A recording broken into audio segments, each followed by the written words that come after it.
This session is titled The New AI Economy, the Tech Stack, Opportunities and Challenges, which marks track number 2 in today's crucial conversation. We'll explore how artificial intelligence is not just a tool, but a rapidly evolving economic layer, influencing markets, reimagining business models, and rewriting the rules of value creation. Our speaker today, Dr. Jasmine Begum, is a Regional Director of the Legal, Corporate, and Government Affairs for ASEAN Microsoft. Without further ado, Dr. Jasmine, welcome to the stage.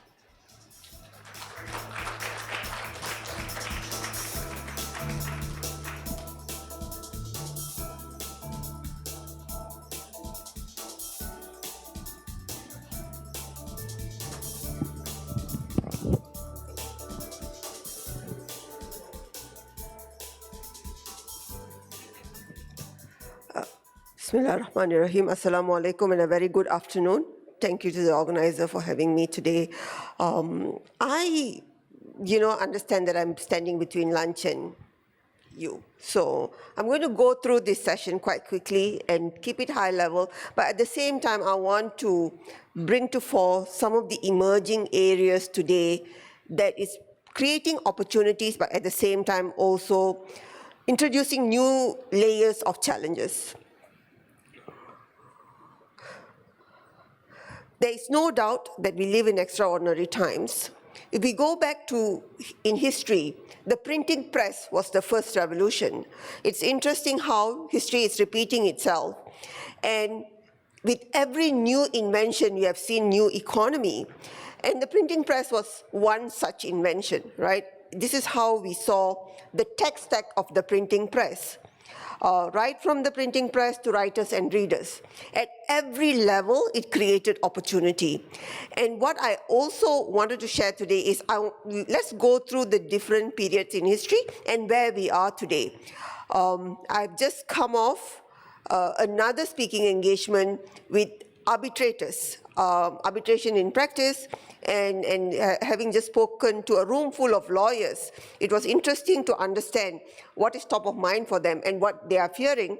And I'm going to share some of the insights from that conference as well. So looking at the tech stack, today, when we look at AI, we look at the end product without looking at the tech stack at each layer.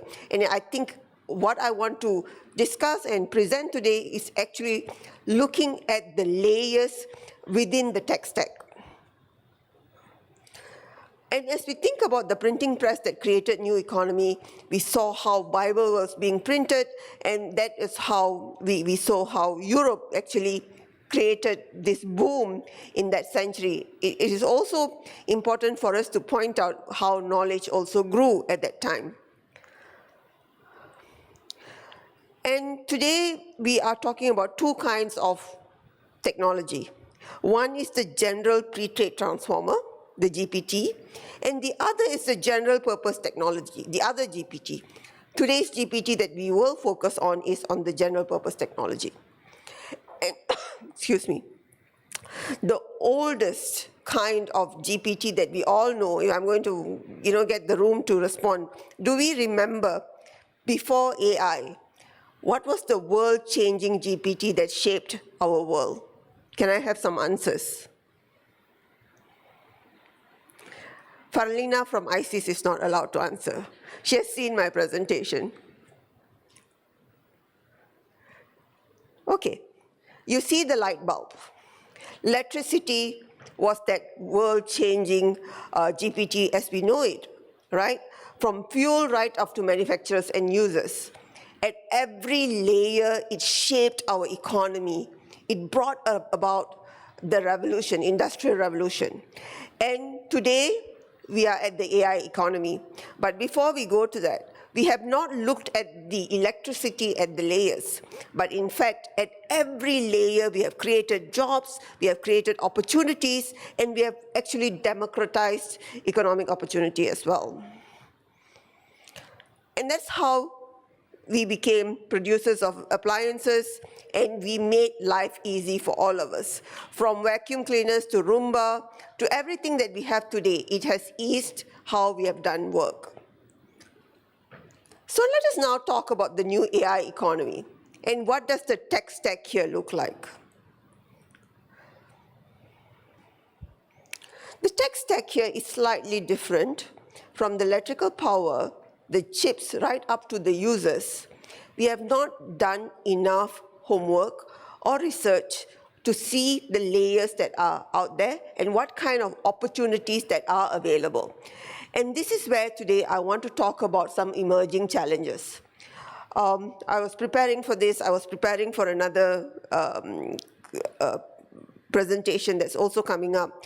And then I was looking at the awareness that there is in the tech stack. And why do we always focus on the end outcome, right? The AI part of it, when there are different models different layers that we need to look at.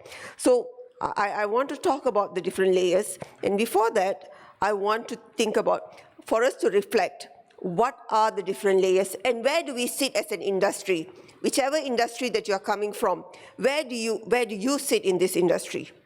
Are you a tech company? Are you an industry? Are you a distributor of electricity? So as we think about this and how is AI shaping at every layer is going to be important. And then we introduce agentic AI. If you remember generative AI, the ChatGPT, which took the world by storm, we were told it will remove entry-level jobs, right? This was not too long ago, perhaps 2 years ago. Today, agentic AI will remove mid-level jobs, right? And agentic AI means it's a number of digital workers who are able to do your work 24/7 on a click. But it also means you are creating new jobs. AI ethics auditors, agentic designers. So coming to that point, I want to go back to where I started with the tech stack. When we talk about AI, it is critical we look at layers and we look at industries. And what is the definition and characteristic of an agentic AI? So if, as a lawyer, I think of agent and agency and overreach differently from how you define an agentic AI in technology. It's an independent decision maker, learning from experience and the task automation. So it is not one that helps you with productivity. It actually helps you to do the work of 5 super smart people. If you look at ChatGPT and if you look at all of the generative AI tools, that is like a super smart intern. But with agentic AI, you have the power of 5 to 10 digital workers who are doing your work for you.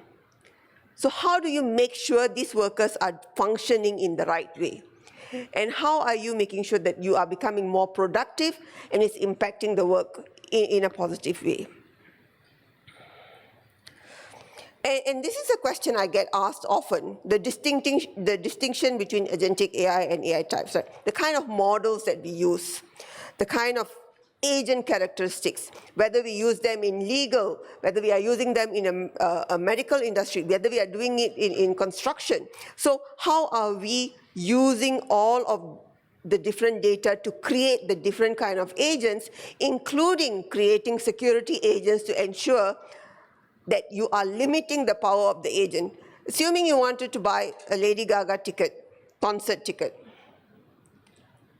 and you want this agent to get you a ticket, it doesn't matter how they get the ticket, you want the ticket. But would you give the agent the account number of your banking account number? Because you don't want to empower it to purchase, but you can empower it to bring you the best solution, right? And this is what the agentic AI does. It now begins to think. And I want to reiterate, this is not far away. This is happening now. Agentic AI is happening now. But we are not ready to address it because the easiest form for us to understand AI is to understand ChatGPT or Copilot or Claude or DeepSeek. But behind this, there is an economic value of agentic AI that I thought was important for me to share.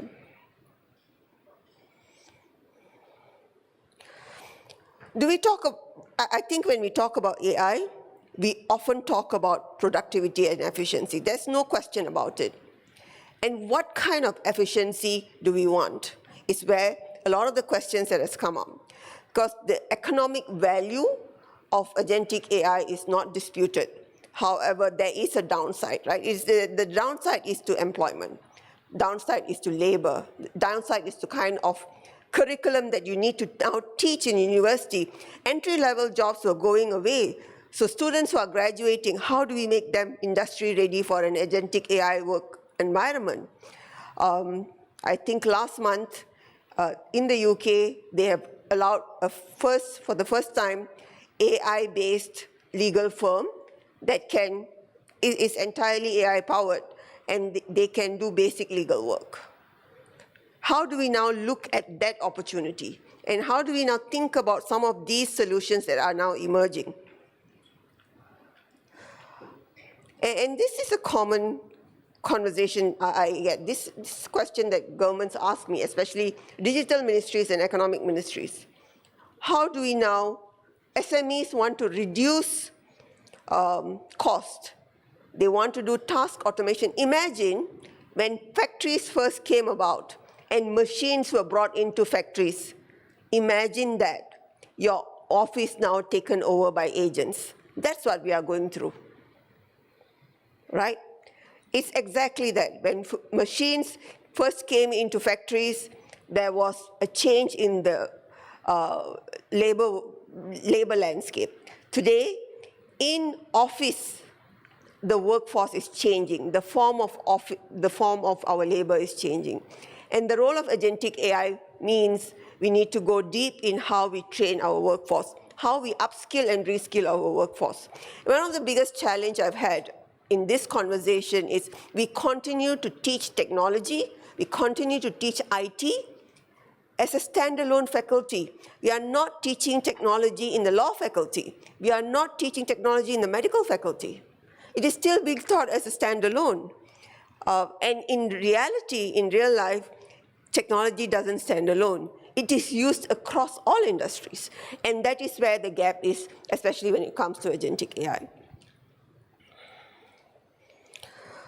This also means there are new business models and opportunities. And what we are seeing is how companies, organizations, institutions are looking to provide services. SMEs who can't afford to have their own large language model or can't afford to have their own AI agents can now rent a brain. The digitization, which is what most governments want to do with SMEs, is now able to be done easily because SMEs can now afford to hire some of these AI agents. Rapid adoption with the market changes will be something that is unavoidable because this is an opportunity. While we think about the challenge, which is going to be the biggest impact on the workforce, it's not disputed. 1 trillion will contribute to the ASEAN AI economy by 2030. What's our wallet share? Our wallet share for productivity is 133 billion, right, for Malaysia. How are our businesses and how are our SMEs going to harness this is a question that we all need to think. I think one area that I speak passionately about is we need to move away from analog policy to digital policy to enable these changes. We will not be able to make meaningful change if we continue to use analog policy and hope it will work in the digital world. And I think I talked about this, right?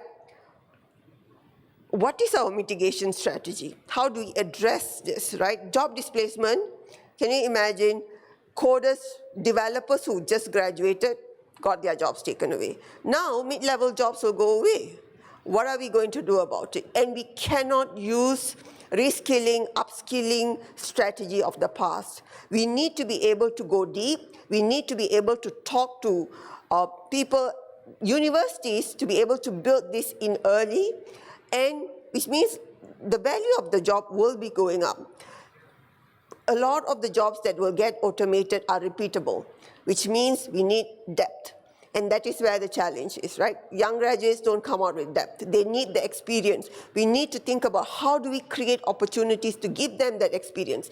And then how do we reskill the mid-layer workers? How do we create new jobs? There are new jobs. With the new privacy laws in Malaysia, 40,000 new DPO jobs, data protection officers, are created. One of the suggestions that we should consider is how do we make the DPOs also the ethics officers when it comes to AI? Because to ensure that AI is used in the right way, we need ethics committee, we need officers who are able to advise on the traceability, on the explainability of AI. Who is designing this agentic? Who are the designers of agents? Those are new jobs that are coming up, but who's trained for that? I think those are things that we want to think about. When we think about new jobs, we have to think out of the box. And we need to think digital first and not think about existing jobs and hoping that it can be transformed. We are looking at net new jobs. And I talked a bit about this accountability, data privacy, and potential bias in AI. And I want to focus on the potential bias. Behind every AI, great or not great AI, there's a great human. And human in the loop has its good and its bad. Human come with bias. So we need ethics officers who are able to speak, who are able to validate. Accountability, traceability, and explainability is going to be critical. And these are jobs that we have not been trained for, right? And accountability issues, this is something that I was looking at where in a case involving an arbitration matter, the arbitrator wanted to go on leave, and the arbitrator had used AI to write a judgment. In appeal, the defense lawyers presented an evidence where they had run the decision through ChatGPT, and ChatGPT confirmed that it was written by another AI because based on the model of how it was written, right? So accountability issues are going to be there, and we need to even as lawyers, we need to teach our law students differently. We cannot be teaching laws the way we used to teach, and this is one of the most traditional industries, right? Lawyers who don't want to change. So these are some of the challenges that we have. And with that, I want to talk about data estate. I know there are businesses in the room, there's MIM. I want to know how many of you can tell that you know what is the size of your data estate? Who can tell me that you know the size of your data estate?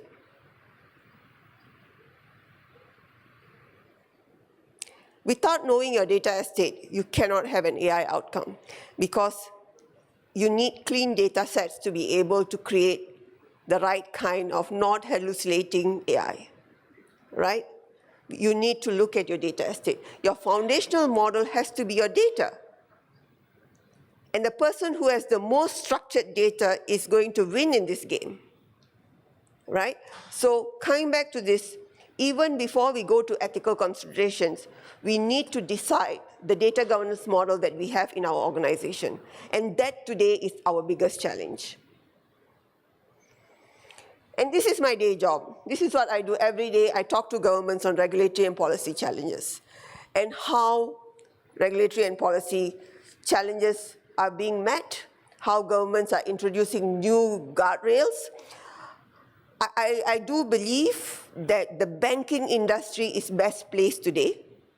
They, I think, are quite structured, including Bank Negara, MAS.